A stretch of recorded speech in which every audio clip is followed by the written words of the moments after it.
इस समय छपरा मौजूद हूँ, जो रामाशंकर स्मृति सह सम्मान समारोह का आयोजन यहाँ पे किया गया है। आइए इस जानते हैं कि यहाँ के जो कार्यक्रम कैसे हुआ और जो है कि हमारे समाज के प्रति क्या संदेश है। जो शिक्षक थे रामाशंकर जी, आइए इनके विचारों का यहाँ पे जो है यह बातचीत हुआ है। आइए जानते हैं। हाँ सर, बताएं।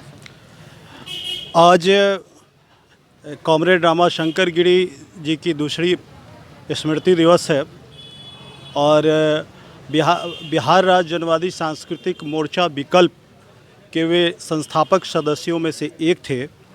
उनका मानना था कि जब तक समाज में सामाजिक बदलाव, सांस्कृतिक बदलाव नहीं होगा, तब तक आप कोई राजनीतिक निष्कर्ष पर नहीं पहुंच पाएंगे। और ये बताएं कि जो है शिक्षा जो है बच्चों के लिए जो कोरा उस पर जो ज्ञान देने का ये काम किए, जो कि आप भी लोग इस चीज़ से जुड़े हुए हैं, तो ये बताएं जो कि आपका क्या रणनीति रहेगी आगे के लिए। एक जो रामाशंकर गिरी जी ने जो बच्चों को जोड़ना शुरू किए थे एक शिक्षक के रूप में, और उस बच्चों को सिर्फ कोर्स का किताब नहीं पढ़ाया बल्कि ज़िंदगी का किताब पढ़ने के लिए उनको संदेश दिया कि बिना जीवन का किताब पढ़े हुए, बिना जीवन के यथार्थ को जाने हुए आप अच्छे इंसान नहीं बन सकेंगे, आप अच्छे मानव नहीं बन सकेंगे, आप अच्छे देश के जिम्मेवार नागरिक नहीं बन सकेंगे। इन्हीं सोच के साथ हम लोग उनके कार्यक्रम को आगे बढ़ाते हैं। मुजफ्फरपुर में भी हम लोग बच्चों को पढ़ाने का काम करते हैं।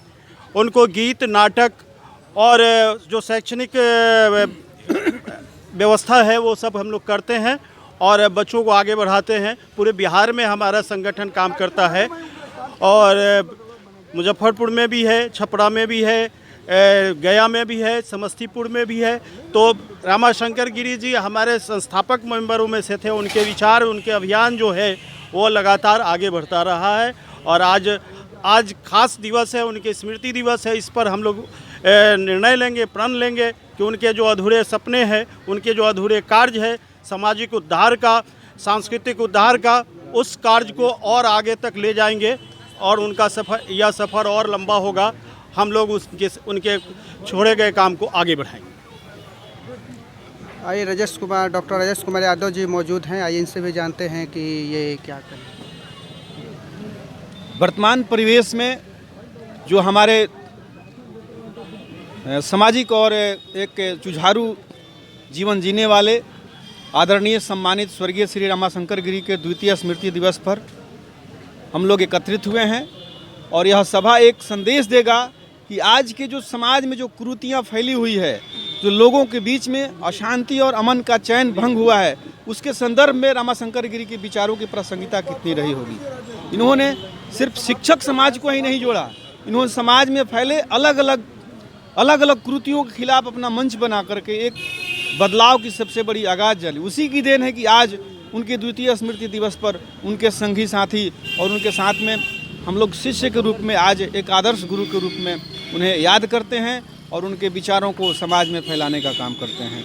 बहुत समाजसेवी रहे हैं रामाशंकर जी। उनके दूसरा पुण्यतिथि यहाँ पे लोग मना रहे हैं। बहुत सारा भव्य कार्यक्रम यहाँ पे हुआ है। आइए एक सर और भी जुड़ रहे हैं, ये भी इनके बारे में क्या कहते हैं, क्या सोचते हैं, वो कितना माने लोगों के प्रति समाजसेवी थे, उनके मन में कितना माने जिज्ञासा था कि लोगों को जो है बच्चों को अच्छा संदेश दें। उन्हीं के मार्गदर्शन पे यहाँ पे जो है लोग चल रहे हैं, उनके अनुयायी हैं। आइए इनसे आप क्या कहेंगे। हाँ, रामाशंकर गिरी विचार मंच का मैं अध्यक्ष हूँ और रामाशंकर गिरी विधवा विवाह, दहेज के खिलाफ उनकी क्रांति, शिक्षा में बदलाव, ये उनके मूल मंत्र थे।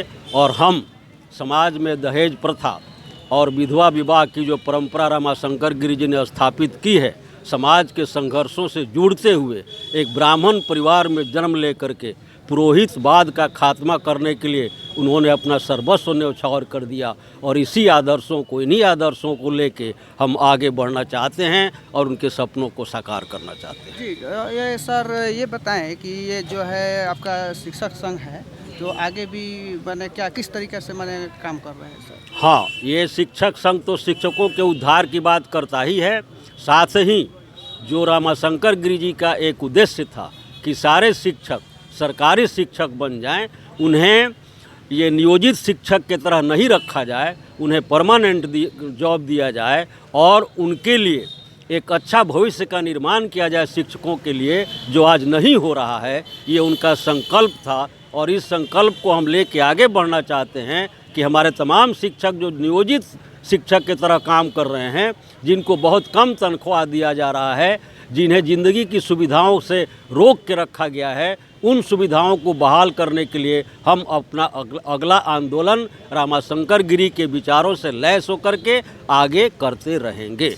ये बताएं जी कि आपके साथ शिक्षकों का बहुत बड़ा टीम जुड़ा हुआ है, तो ये है कि क्या क्या आप परेशानियां अब तक आ रही हैं, आगे आएंगी, आपके लिए सरकार के प्रति क्या रणनीति रहेगा? हाँ, सरकार जो आज की है वो टोटली कॉन्ट्रैक्ट जॉब पर काम कर रही है।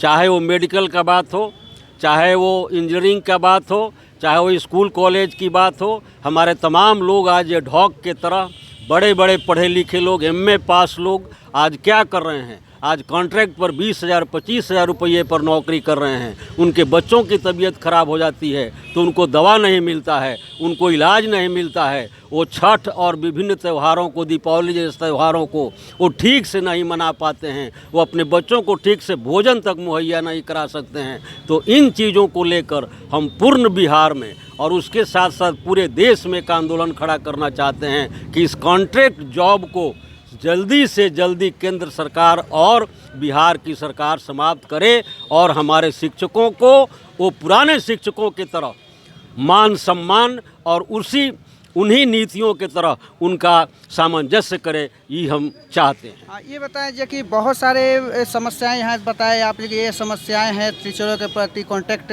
बेस के लिए भी बात की है। हाँ। तो ये बताएं जी कि आगे जो है सरकार से क्या अपेक्षा करते हैं, कि कब से संघर्ष आप लोग कर रहे हैं?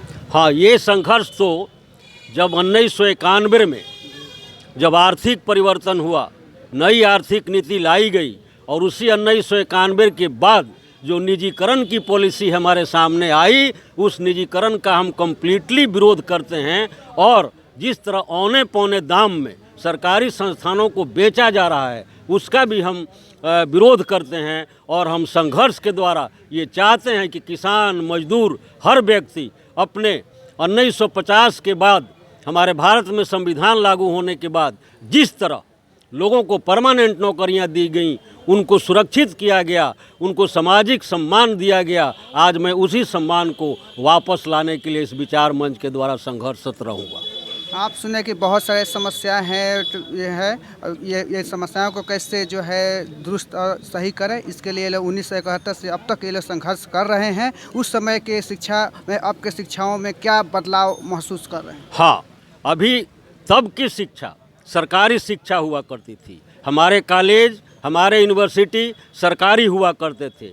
आज मास पैमाने पर, बड़े पैमाने पर निजी विद्यालयों को, निजी शिक्षा संस्थानों को, निजी यूनिवर्सिटी को मान्यता देकर और उसमें अयोग्य शिक्षकों का भर्ती हो करके और लोगों को शिक्षा प्रदान की जा रही है। और हमारे योग्य जो टीचर हैं, जो सरकार में काम करते हैं, उनके प्रति सरकार का रुख और रवैया नकारात्मक है। उनके बारे में सरकार नहीं सोचती है और वो निजीकरण के माध्यम से सरकार की ये साजिश है कि वो पूरे सरकारी शिक्षा तंत्र को या शिक्षा के तंत्र को या कॉलेज को या विश्वविद्यालय को हमेशा हमेशा के लिए ख़त्म कर दे। और ये निजी जो संस्थाएं हैं वो इतनी महंगी हैं कि आम आदमी के पहुंच से ये शिक्षाएं बाहर हैं। और हम चाहते हैं कि शिक्षा आम आदमी के पहुंच के अंदर रहे, शिक्षा का निजीकरण नहीं किया जाए। तब अगर शिक्षा का निजीकरण होता है तो सबको शिक्षा देने का जो प्रावधान कभी कभी हमारे सरकार के द्वारा भी संकल्प दोहराया जाता है, वो प्रावधान एक साजिश है, वो झूठ है और उस झूठ को हम मानने के लिए तैयार नहीं हैं। हम निजीकरण का शिक्षा के क्षेत्र में